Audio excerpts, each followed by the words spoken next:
আমাদের সূর্য ধীরে ধীরে মরতে বসেছে। পৃথিবীর হাতে সময় আছে আর মাত্র কয়েক বছর। মানবজাতির শেষ ভরসা হিসাবে একটা স্পেসশিপ পাঠানো হলো মহাকাশে, কিন্তু সেখানে পৌঁছানোর আগেই মারা গেলেন মূল বিজ্ঞানীরা। এখন এক সাধারণ স্কুল শিক্ষক কিভাবে একা লড়বে এই মহাজাগতিক সংকটের বিরুদ্ধে?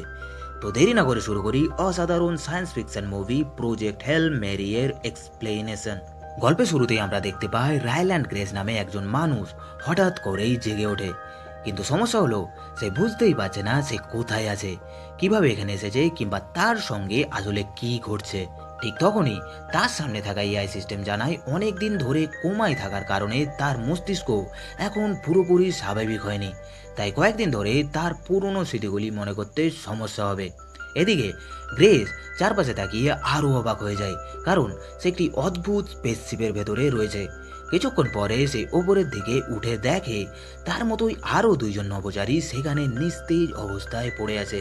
আর যখন সে জানলা দিয়ে বাইরে তাকায় তখন তার মাথায় যেন আকাশ ভেঙে পড়ে, কারণ বাইরে পৃথিবী তো দূরের কথা, পুরো সৌরজগতের কোনো গ্রহই দেখা যাচ্ছে না।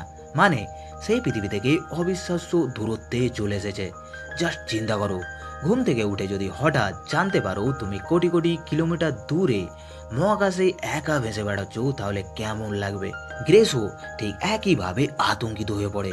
সে দ্রুত কন্ট্রোল রুম খুঁজে বের করে এবং এআইকে বলে স্পেসশিপ ঘুরিয়ে পৃথিবীর দিকে ফিরে যেতে। কিন্তু এআই এর উত্তর শুনে তার শরীর ঠান্ডা হয়ে যায়, কারণ এআই জানায় সে পৃথিবী থেকে পুরো 11 আলোকবর্ষ দূরে অবস্থান করছে। অর্থাৎ এখনই যদি ফিরে যাওয়ার চেষ্টা করে তবুও পৃথিবীতে পৌঁছাতে তার 11 বছর লেগে যাবে। এদিকে এই তথ্য শুনে গ্রেসের মাথায় কিছু পুরনো স্মৃতি ফিরে আসতে শুরু করে। তার মনে পড়ে পৃথিবীতে থাকাকালীন বিজ্ঞানীরা হঠাৎ লক্ষ্য করেছিলেন যে সূর্যের শক্তি ধীরে ধীরে কমে যাচ্ছে।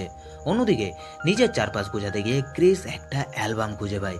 সেখান থেকে সে জানতে পারে তার সঙ্গে থাকা বাকি দুই নভোচারী ক্রায়োস্লিপের সময় মারা গেছে। মানে এই বিশাল অজানা মহাবিশ্বে এখন সে একেবারে একা। ছোট্ট একটা বিষয় খেয়াল করো, এত বড় মিশনে এসেও শেষ পর্যন্ত শুধু একজন মানুষই বেঁচে আছে, আর সে নিজেও জানে না কেন এখানে এসেছে। এখন তার সামনে একটাই লক্ষ্য, যেভাবেই হোক তাকে নিজের হারিয়ে যাওয়া স্মৃতিগুলি ফিরিয়ে আনতে হবে। কারণ এই এলিয়েন তারকা ব্যবস্থার আসার পেছনে নিশ্চয়ই খুব বড় কোনো কারণ রয়েছে। আর ঠিক তখনই তার মনে পড়তে শুরু করে পৃথিবীতে কাটানো সেই দিনগুলোর কথা।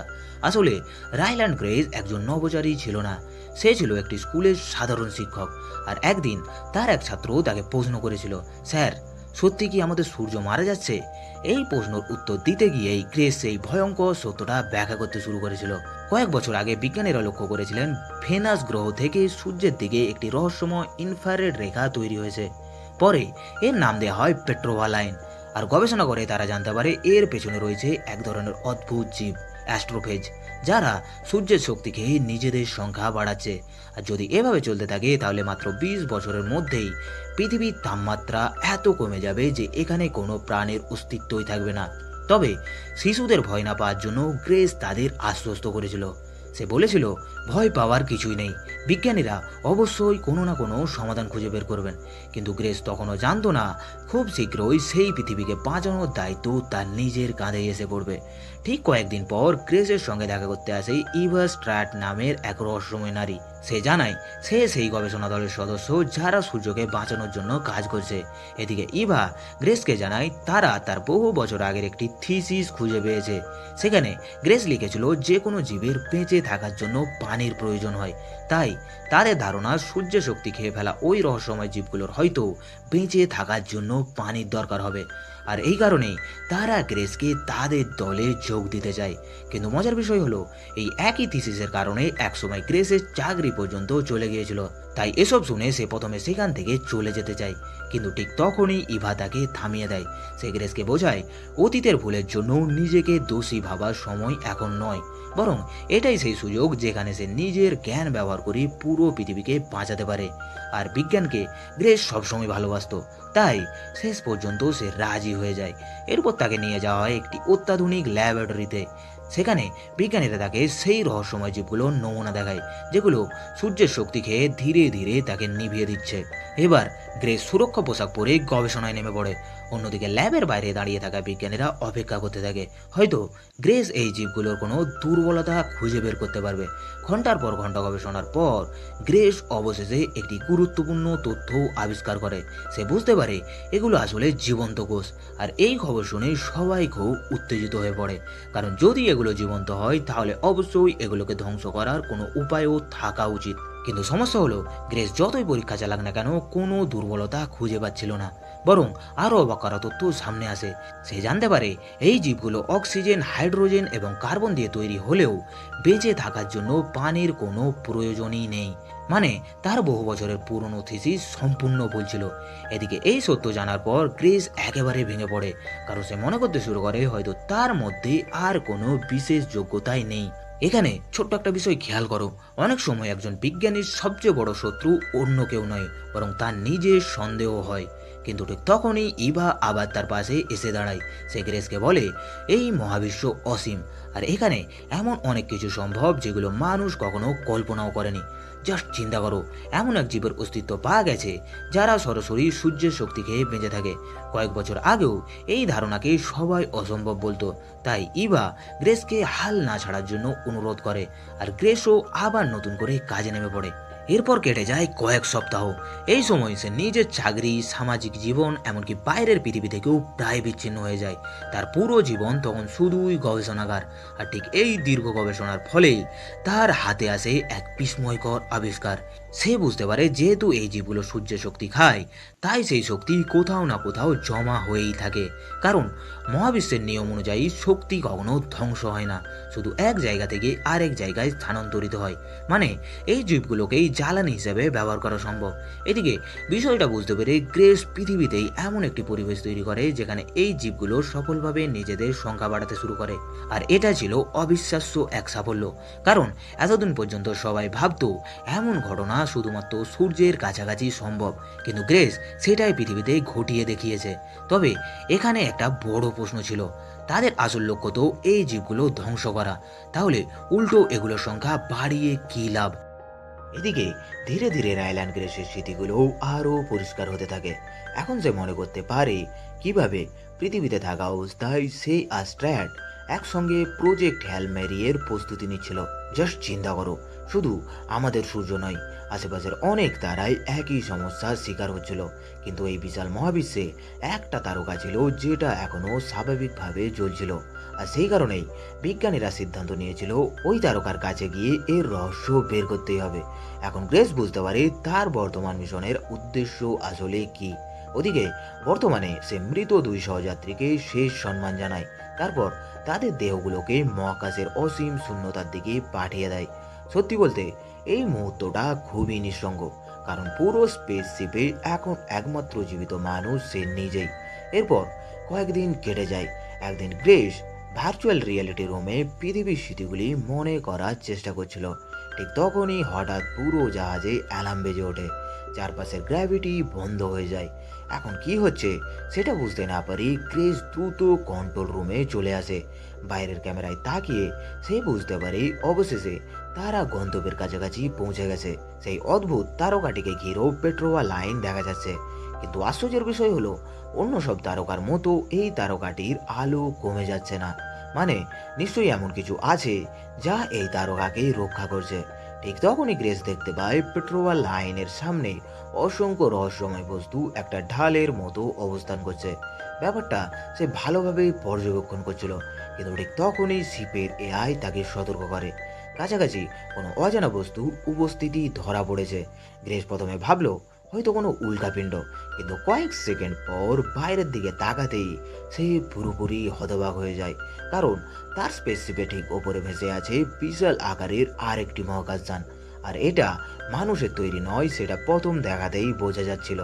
ভেবে দেখো, পৃথিবী থেকে 11 আলোকবর্ষ দূরে এসে গ্রেস হঠাৎ এমন এক সভ্যতার মুখোমুখি হয়েছে যাদের অস্তিত্ব সম্পর্কে মানুষ কখনো জানতই না। বিষয়টা বুঝতে পেরে গ্রেস ভয় পেয়ে যায়।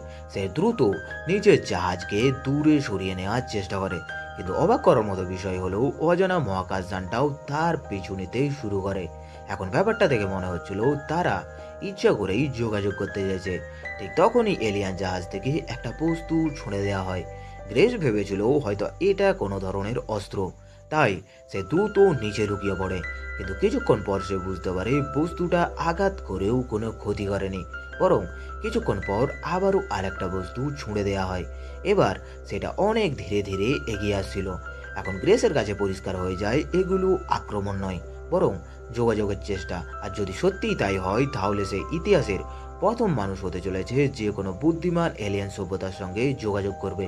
সত্যি বলতে এটা বিশ্বাস করাই কঠিন। এরপর সাহস করে গ্রেস স্পেস স্যুট পরে জাহাজের বাইরে বেরিয়ে যায়। মহাকাশের শূন্যতায় ভেসে ভেসে সে ধীরে ধীরে ওই অদ্ভুত বস্তুটার কাছে পৌঁছে যায়। অনেক কষ্টে সেটাকে ধরে আবার নিজের জাহাজে নিয়ে আসে। ভেতরে এনে খুলতেই সে দেখতে পায় এর মধ্যে রয়েছে অদ্ভুত ধরনের পাথর আর ধাতু দিয়ে তৈরি এক রহস্যময় গঠন। এটা ঠিক কি সেটা তার কাছে পরিষ্কার নয়, তাই গ্রেস এটাকে পরীক্ষা করা শুরু করে। ঠিক তখনই সে বাইরের দিকে তাকিয়ে আরো অবাক হয়ে যায়, কারণ এলিয়েন জাহাজ থেকে বিশাল কিছু নল বেরিয়ে এসে তার স্পেসশিপের সঙ্গে সংযুক্ত হতে শুরু করেছে। কিছুক্ষণের মধ্যেই দুই জাহাজের মধ্যে একটা সংযোগপথ তৈরি হয়ে যায়। এখন ব্যাপারটা আরো রহস্যময় হয়ে ওঠে। এদিকে ভয় পেলেও কৌতূহলটা গ্রেসকে থামাতে পারে না। সে আবার স্পেস স্যুট পরেই সেই সংযোগপথের দিকে এগিয়ে যায়। ধীরে ধীরে টানেলের ভেতর দিয়ে হাঁটতে হাঁটতে সেই অপরিচিত মহাকাশযানের দরজার কাছে পৌঁছে যায়। ঠিক তখনই ভেতর থেকে অদ্ভুত এক শব্দ ভেসে আসে। প্রথমে গ্রেস একটু ভয় পেয়ে যায়, কিন্তু কয়েক মুহূর্ত পর কাঁচের ওপাশে সে দেখতে পায় পাথরের মতো দেখতে একটা হাত। আর সেই হাত মানুষের শরীর আর স্পেসশিপের ছোট প্রতিরূপ দেখাচ্ছিল। এখন গ্রেস বুঝতে পারে শুধু সেই নয়, ওপাশের প্রাণীটাও তাকে বোঝার চেষ্টা করছে। এদিকে কাঁচের ওপাশে থাকা অদ্ভুত প্রাণীটা বারবার বিভিন্ন ইশারা করে গ্রেসকে নিজের জাহাজে ফিরে যেতে বলছিল। প্রথমে গ্রেস ঠিক বুঝতে পারেনি কেন, কিন্তু সে ঝুঁকি না নিয়ে নিজের শিপে ফিরে আসে। ঠিক তখনই একটা মজার ব্যাপার ঘটে। আগে যে দরজাটা দিয়ে দুই জাহাজ সংযুক্ত ছিল, এবার এলিয়েন জাহাজের পাইপগুলো এসে গ্রেসের শিপের অন্য একটা দরজার সঙ্গে যুক্ত হয়ে যায়। মনে হচ্ছিল ওপাশের প্রাণীটা ধাপে ধাপে আরো নিরাপদ উপায়ে যোগাযোগ করতে চাইছে। এই ছোট্ট ব্যাপারটা থেকেই বোঝা যাচ্ছিল ওরা শত্রু নয়। এখন গ্রেস নিজের জাহাজ থেকে কিছু যন্ত্রপাতি নিয়ে আবার নতুন দরজার দিকে এগিয়ে যায়। এবার সে দেখতে পায় মাঝখানে একটা স্বচ্ছ কাঁচের দেয়াল তৈরি করা হয়েছে। আর ঠিক তখনই প্রথমবারের মতো সেই অজানা প্রাণীটা পুরো শরীর নিয়ে তার সামনে চলে আসে। জাস্ট চিন্তা করো, মানুষের ইতিহাসে এই প্রথম কোনো মানুষ সরাসরি আর একটা বুদ্ধিমান এলিয়ান প্রাণীকে দেখছে। প্রথম দেখায় প্রাণীটাকে বেশ ভয়ঙ্কর লাগছিল। এই শরীরটা যেন পাথরের তৈরি, মাথা বলে আলাদা কিছু নেই, চারপাশ থেকেই দেখতে প্রায় একই রকম। আর তার 5টি হাত মাকড়সার পায়ের মতো চারিদিকে ছড়িয়েছিল। স্বাভাবিকভাবেই এমন কিছু দেখেই প্রথমে গ্রেস একটু ভয় পেয়ে যায়, কিন্তু কয়েক মুহূর্তের মধ্যেই সে একটা বিষয় খেয়াল করে। গ্রেস যা করছে প্রাণীটাও ঠিক সেটাই নকল করছে। গ্রেস হাত তুললে সেও হাত তোলে, গ্রেস নড়লে সেও নড়ে। মনে হচ্ছিল সেও গ্রেসকে বুঝতে শেখার চেষ্টা করছে। সত্যি বলতে ব্যাপারটা ভয়ের চেয়ে কৌতূহলী বেশি তৈরি করছিল। এদিকে প্রাণীটা আগে ছুঁড়ে দেওয়া জিনিসগুলোর দিকে ইশারা করতে থাকে, মানে সে এগুলোর মাধ্যমেই যোগাযোগ করার চেষ্টা করছিল। আর ঠিক তখনই অনেক চেষ্টা করার পর গ্রেস বুঝতে পারে এলিয়েনটা আসলে তাকে হেলমেট খুলতে বলছে। প্রথমে সে ভয় পেয়ে যায়, কারণ যদি বাতাস বিষাক্ত হয় তাহলে এক মুহূর্তেই তার মৃত্যু হতে পারে। কিন্তু কিছুক্ষণ চিন্তা করার পর সে বুঝতে পারে এলিয়েন যে মডেলটা তাকে দিয়েছিল সেটা অক্সিজেনের প্রতীক বোঝাচ্ছিল, O2। মানে এখানে মানুষের বেঁচে থাকার মতো পরিবেশ আছে। অনেক দ্বিধার পর গ্রেস সাহস করে নিজের হেলমেট খুলে ফেলে, আর অবিশ্বাস্যভাবে সে একদম স্বাভাবিকভাবেই শ্বাস নিতে পারে। সত্যি বলতে এই মুহূর্তটা তার জন্য অবিশ্বাস্য ছিল। এরপর গ্রেস আগের বস্তুগুলো আরো ভালোভাবে পরীক্ষা করে, আর তখনই সে বুঝতে পারে অন্য একটা মডেল আসলে পেট্রোয়া লাইনের প্রতীক। মানে শুধু পৃথিবী নয়, এই এলিয়ানদের গ্রহ একই বিপদের মুখে পড়েছে। তারাও নিজেদের সূর্যকে বাঁচানোর জন্য এখানে এসেছে। অর্থাৎ দুজনের লক্ষ্য একই, দুজনেই নিজেদের পৃথিবীকে বাঁচাতে এসেছে। এখন ভাষা না বুঝলেও উদ্দেশ্যটা দুজনের কাছেই পরিষ্কার হয়ে যায়। এরপর গ্রেস বিভিন্ন সংখ্যা, চিহ্ন আর ইশারার মাধ্যমে যোগাযোগ করার চেষ্টা শুরু করে। যদিও প্রাথমিক দিকে তেমন কোনো অগ্রগতি হচ্ছিল না, কিন্তু হাল ছাড়ার মানুষ সে নয়। এখন সহজ করার জন্য গ্রেস প্রথমে নিজের নাম বলে, গ্রেস, আর তারপর ওই প্রাণীটার শরীরের গঠন দেখে নিজের মতো করে তার একটা নাম দেয়, রকি। এভাবেই প্রথমবারের মতো এলিয়ান প্রাণীটার নাম হয় রকি। এরপর গ্রেস তাকে থামস আপ দেখিয়ে বোঝানোর চেষ্টা করে এর মানে ভালো, কিন্তু মজার ব্যাপার হলো রকি সেটার উল্টো করে থামস ডাউন দেখায়। এখন গ্রেস বুঝতে পারে ভিন্ন গ্রহের সভ্যতা হলেও তাদের নিজস্ব ভাষা আর অভ্যাস রয়েছে, আর এই ছোট ছোট পার্থক্যগুলোই বিষয়টাকে আরও মজার করে তুলেছিল। এরপর গ্রেস নিজের ঘড়ি দেখিয়ে সময়ের ধারণা বোঝাতে শুরু করে, আর রকিও তাকে একটা অদ্ভুত জিনিস দেখায়। কিছুক্ষণ পর্যবেক্ষণ করার পর গ্রেস বুঝতে পারে ওটা আসলে রকিদের ঘড়ি, অর্থাৎ তারাও সময় মাপার জন্য আলাদা প্রযুক্তি ব্যবহার করে। এদিকে গত কয়েক ঘন্টা সব শব্দ আর তথ্য বিশ্লেষণ করে গ্রেস একটা সফটওয়্যার তৈরি করতে শুরু করে। তার লক্ষ্য রকির ভাষা বুঝতে শেখা, আর কয়েক ঘন্টার পরিশ্রমের পর অবশেষে সেই সফটওয়্যার কাজ করতে শুরু করে। এখন প্রথমবারের মতো তারা একে অপরের কথা বুঝতে পারবে। সত্যি বলতে এইটাই ছিল মানুষের ইতিহাসের সবচেয়ে গুরুত্বপূর্ণ মুহূর্তগুলোর একটি। এরপর রকি নিজের গল্প বলতে শুরু করে। সে জানায় তার জাহাজে মোট 23 জন সদস্য ছিল, কিন্তু দীর্ঘ যাত্রার সময় একে একে বাকি 22 জনই মারা গেছে। এখন পুরো জাহাজে সে একাই বেঁচে আছে।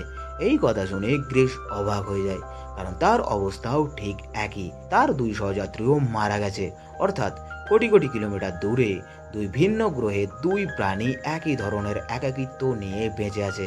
এটা বুঝতে পেরে তারা নিজেদের গল্প একে অপরের সঙ্গে ভাগ করে নেয়, আর সেখান থেকেই তাদের মধ্যে একটা অদ্ভুত বন্ধুত্ব তৈরি হতে শুরু করে। এরপর তারা সিদ্ধান্ত নেয় একা একা আর নয়, এবার থেকে তারা একসঙ্গে কাজ করবে, একসঙ্গে গবেষণা করবে, আর একসঙ্গে নিজেদের সূর্যকে বাঁচানোর পথ খুঁজে বের করবে। জাস্ট চিন্তা করো, যাদের সঙ্গে প্রথম দেখায় যুদ্ধ হওয়ার কথা ছিল তারাই এখন একে অপরের সবচেয়ে বড় ভরসা হয়ে উঠেছে। এদিকে গ্রেস আর রকির বন্ধুত্ব দিন দিন আরো গভীর হতে থাকে। প্রথম দিকে দুজন একে অপরের ভাষায় বুঝতে পারছিল না, কিন্তু এখন সফটওয়্যারের সাহায্যে তারা অনেক সহজেই কথা বলতে পারছিল। সত্যি বলতে এত দূরের মহাবিশ্বে গ্রেসের কাছে রকি ছিল একমাত্র সঙ্গী। ওদিকে টানা 2 দিন ধরে জেগে থাকার কারণে গ্রেস প্রচণ্ড ক্লান্ত হয়ে পড়েছিল। তাই সে রকিকে জানায় যে তাকে কিছুক্ষণ ঘুমাতে হবে, কিন্তু রকির কথা শুনে গ্রেস অবাক হয়ে যায়, কারণ রকিদের প্রজাতি কয়েক মাস পর্যন্ত না ঘুমিয়েও কাজ করতে পারে। তারপর আবার তারা একসঙ্গে কয়েক মাস ঘুমায়। ভেবে দেখো, মহাবিশ্বের অন্য প্রান্তের প্রাণীদের জীবনযাত্রাও মানুষের থেকে কতটা আলাদা। এরপর গ্রেস ঘুমিয়ে পড়ে, আর ঘুমের মধ্যেই তার আরও কিছু স্মৃতি ফিরে আসতে থাকে। সে মনে করতে পারে পৃথিবীতে থাকা অবস্থায় 3 জন নির্বাচিত নভোচারীর সঙ্গে তার পরিচয় করিয়ে দেওয়া হয়েছিল। ওরাই আসলে প্রজেক্ট হেল ম্যারি মিশনে যাওয়ার জন্য নির্বাচিত হয়েছিল। আর শুরুতে গ্রেসের এই মিশনে যাওয়ার কোনো পরিকল্পনাই ছিল না, কারণ সে নিজেকে একজন বিজ্ঞানী মনে করত, নভোচারী নয়। এদিকে বর্তমানে গ্রেস আর রকি ধীরে ধীরে সেই রহস্যময় তারকার আরও কাছে পৌঁছে যায়। ঠিক তখনই গ্রেস দেখতে পায় রকি একটা স্বচ্ছ কাঁচের মতো বিশেষ কাঠামোর ভেতরে ঢুকে তার জাহাজে চলে এসেছে। আসলে রকির শরীর মানুষের পরিবেশে টিকে থাকতে পারে না, তাই এই কাঁচের কাঠামোটাই তার জন্য স্পেস স্যুটের কাজ করছিল। এখন 2 বন্ধু পাশাপাশি বসে নিজেদের গ্রহের গল্প শেয়ার করতে শুরু করে। গ্রেস পৃথিবীর ছবি দেখায়, মানুষ, প্রাণী, সমুদ্র, পাহাড়, এমনকি সিনেমা আর গান পর্যন্ত সবকিছু রকিকে দেখায়। আর রকিও নিজের গ্রহের কথা বলতে থাকে। এই ছোট ছোট মুহূর্তগুলো থেকেই তাদের বন্ধুত্ব আরও মজবুত হয়ে উঠছিল। ঠিক তখনই রকি জানায় তার গ্রহেও পরিবার আছে, তার স্ত্রী আর সন্তানরা বাড়িতে তার অপেক্ষা করছে। তাদের সঙ্গে আবার দেখা করার জন্যই সে এই বিপজ্জনক মিশনে এসেছে। এই কথা শুনে গ্রেসের পুরনো স্মৃতিগুলি মনে পড়ে যায়। একসময় তার জীবনেও একজন মানুষ ছিল, কিন্তু বিজ্ঞান আর গবেষণার প্রতি অতিরিক্ত আসক্তির কারণে সেই সম্পর্ক বেশি দিন টেকে নেই। সত্যি বলতে গ্রেসের পৃথিবীতে ফেরার জন্য অপেক্ষা করার মতো তেমন কেউ ছিল না।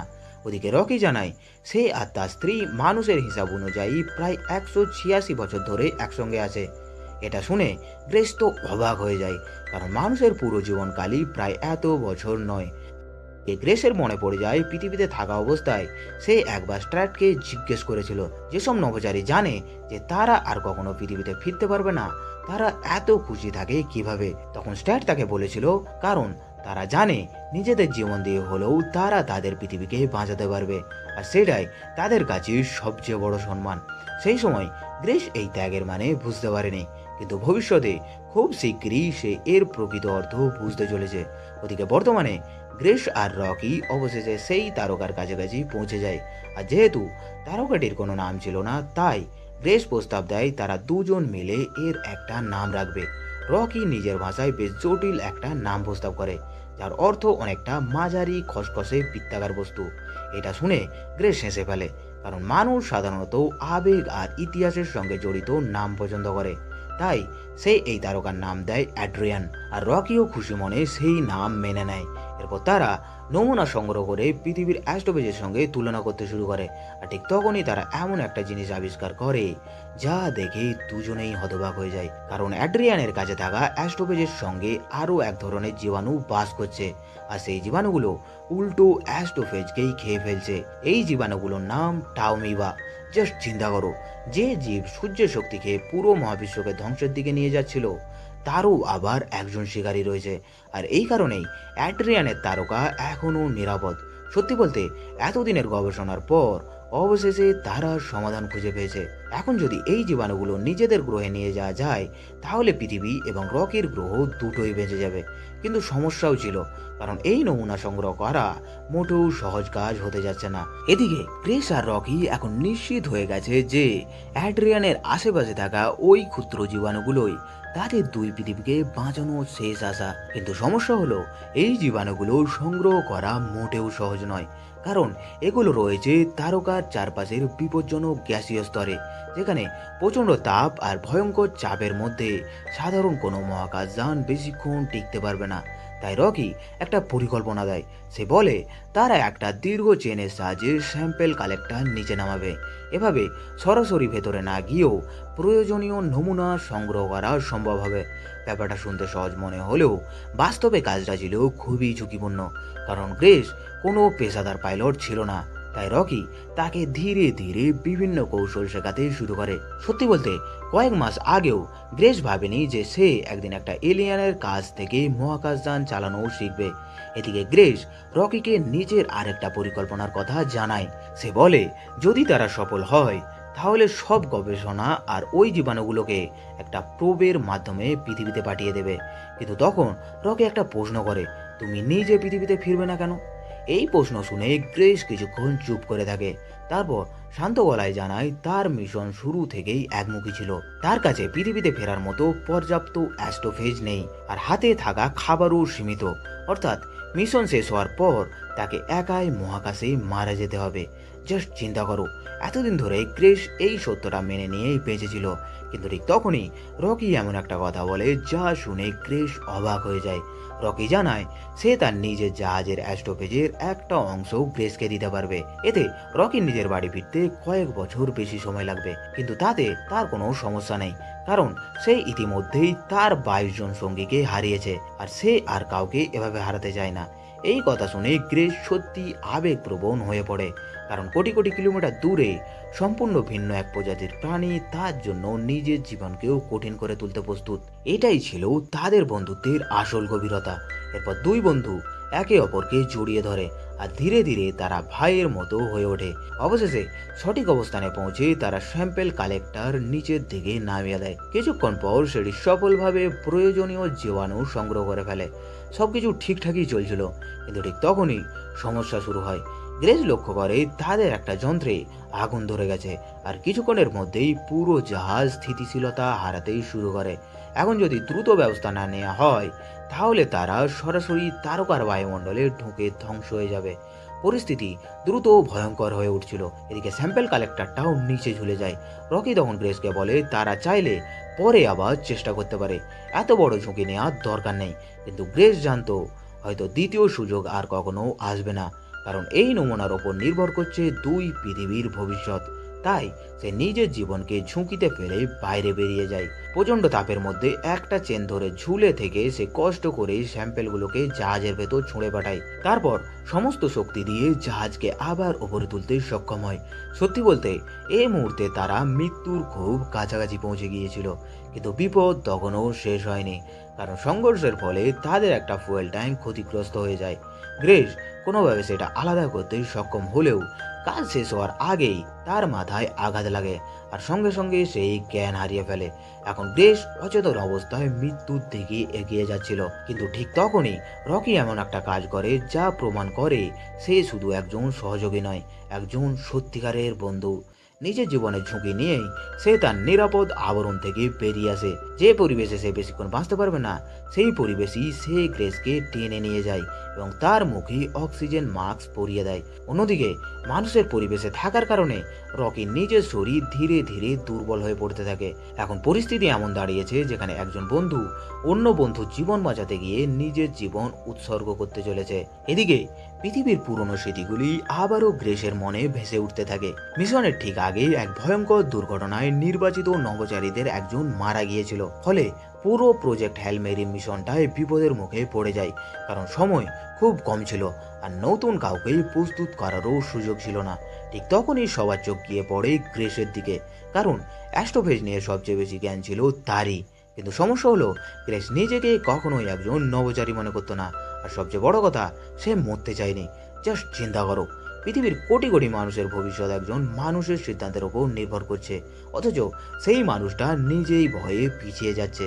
স্ট্যাট তাকে বোঝানোর চেষ্টা করলেও গ্রেস দৃঢ়ভাবেই না বলে দেয়, কারণ সে জানতো এই মিশনে গেলে আর কোনোদিন পৃথিবীতে ফেরা সম্ভব হবে না। ওদিকে বর্তমানে অনেকক্ষণ পর গ্রেসের জ্ঞান ফিরে আসে। চোখ খুলতে সে বুঝতে পারে সে এখনো বেঁচে আছে আর তার জীবনটা বাঁচিয়েছে রকি, কিন্তু চারপাশে তাকিয়েও সে রকিকে দেখতে পায় না।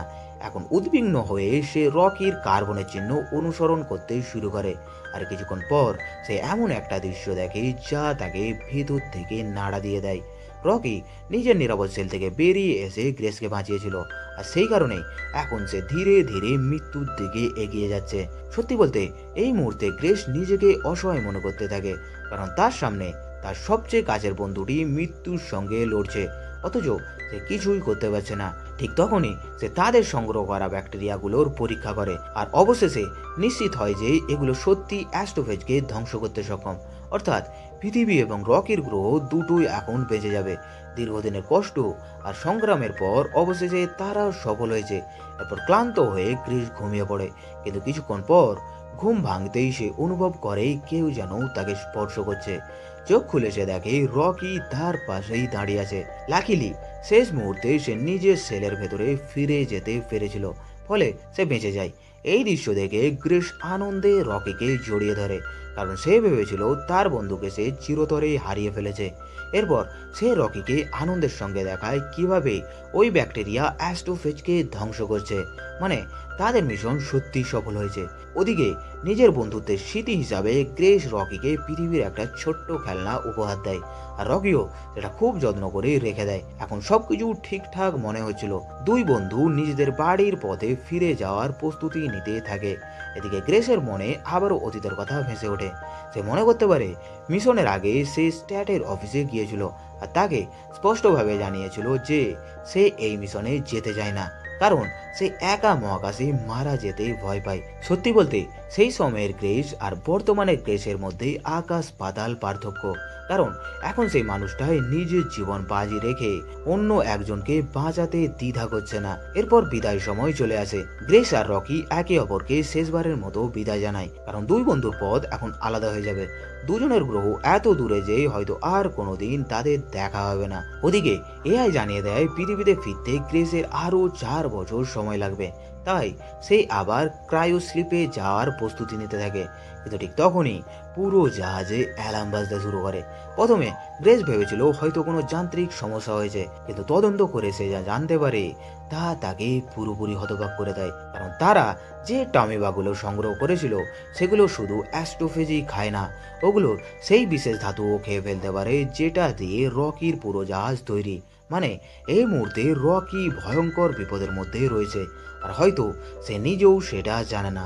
এখন গ্রেসের সামনে মাত্র দুটি রাস্তা খোলা ছিল, প্রথম রাস্তা, সে নিজের পরিকল্পনা অনুযায়ী পৃথিবীতে ফিরে যাবে, 4 বছর পর বাড়ি পৌঁছাবে, মানুষের কাছে নায়ক হয়ে ফিরবে। আর দ্বিতীয় রাস্তা, সবকিছু ছেড়ে আবার ফিরে গিয়ে রকিকে বাঁচাবে।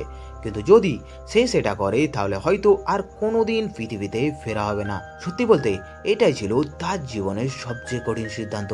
কিছুক্ষণ চুপচাপ বসে থাকার পর গ্রেস অবশেষে একটা সিদ্ধান্ত নেয়। প্রথমে সে সমস্ত গবেষণার তথ্য, ব্যাকটেরিয়ার নমুনা এবং নিজের রেকর্ড করা জার্নালগুলো নিরাপদভাবে একটা প্রোবের মধ্যে ভরে দেয়। তারপর সেই প্রোবটিকে পৃথিবীর উদ্দেশ্যে পাঠিয়ে দেয়। মানে সে নিশ্চিত করে যে পৃথিবী অন্তত বেঁচে যাবে। আর তারপর সে নিজে জাহাজ ঘুরিয়ে দেয় গন্তব্য রকি। এদিকে সময়ের সঙ্গে পাল্লা দিয়ে ক্রিস আবার রকির দিকে ছুটে চলতে থাকে। লাকিলি ঠিক সময় মতো সে সেখানে পৌঁছে যায় আর দ্রুত পরিস্থিতি সামাল দিয়ে রকির জীবন বাঁচাতে সক্ষম হয়। রকি প্রথমে কিছুই বুঝতে পারেনি, কিন্তু যখন সে পুরো ঘটনা জানতে পারে তখন সে অবাক হয়ে যায়। কারণ গ্রেস নিজের বাড়ি, নিজের গ্রহ, নিজের ভবিষ্যৎ সবকিছু ত্যাগ করে শুধুমাত্র তার বন্ধুকে বাঁচাতে ফিরে এসেছে। সত্যি বলতে এই মুহূর্তে তাদের বন্ধুত্ব রক্তের সম্পর্কের চেয়েও গভীর হয়ে উঠেছিল। এরপর দুই বন্ধু আবার একে অপরকে জড়িয়ে ধরে। মনে হচ্ছিল ভাগ্য যেন আবারও তাদের একসঙ্গে নিয়ে এসেছে। ওদিকে অনেক বছর পর গ্রেসের পাঠানো প্রোব নিরাপদে পৃথিবীতে পৌঁছে যায়। মানুষ তার গবেষণার তথ্য পেয়ে যায় আর সেই টমিবার সাহায্যে অবশেষে সূর্যকে বাঁচানো সম্ভব হয়। অর্থাৎ পৃথিবী ধ্বংসের হাত থেকে রক্ষা পায়, মানব সভ্যতা টিকে যায়। আর পৃথিবীর মানুষ জানতে পারে এই অসম্ভব কাজের পেছনে ছিল একজন সাধারণ বিজ্ঞানী এবং তার এক এলিয়েন বন্ধুর গল্প। এদিকে গ্রেস আর পৃথিবীতে ফিরে যায়নি, বরং রকির সঙ্গে তার গ্রহে চলে আসে।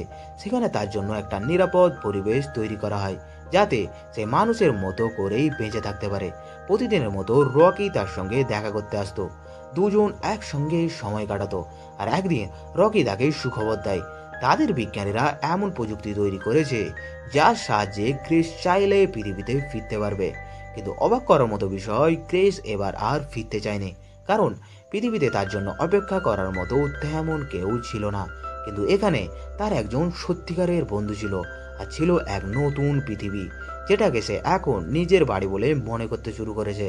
ওদিকে রকির গ্রহে ছোট ছোট বাচ্চারাও গ্রেসকে ভালোবাসতে শুরু করেছিল। তাই সে সিদ্ধান্ত নেয় বাকি জীবন এখানেই কাটাবে, নতুন এক জগৎকে জানবে, নতুন নতুন রহস্য আবিষ্কার করবে আর রকির সন্তানদেরও পড়াশোনা শেখাবে। সত্যি বলতে শুরুতে যে মানুষটা শুধু বেঁচে থাকার জন্য লড়ছিল, শেষ পর্যন্ত সেই মানুষটাই নিজের জন্য একটা নতুন পরিবার খুঁজে পায়। আর এভাবেই শেষ হয় প্রজেক্ট হেল মেরি এর অসাধারণ গল্প। এটা শুধু পৃথিবীকে বাঁচানোর গল্প নয়, এটা বন্ধুত্বের গল্প, ত্যাগের গল্প, আর এমন দুই প্রাণীর গল্প যারা কোটি কোটি কিলোমিটার দূরে জন্ম নিয়েও একে অপরের সবচেয়ে আপন মানুষ হয়ে উঠেছিল। এই কারণেই প্রজেক্ট হেল মেরিকে অনেকেই সাম্প্রতিক সময়ের অন্যতম সেরা সায়েন্স ফিকশন অ্যাডভেঞ্চার মুভি বলে মনে করেন। ভিডিও ভালো লাগলে সাবস্ক্রাইব করেই পাশে থাকো।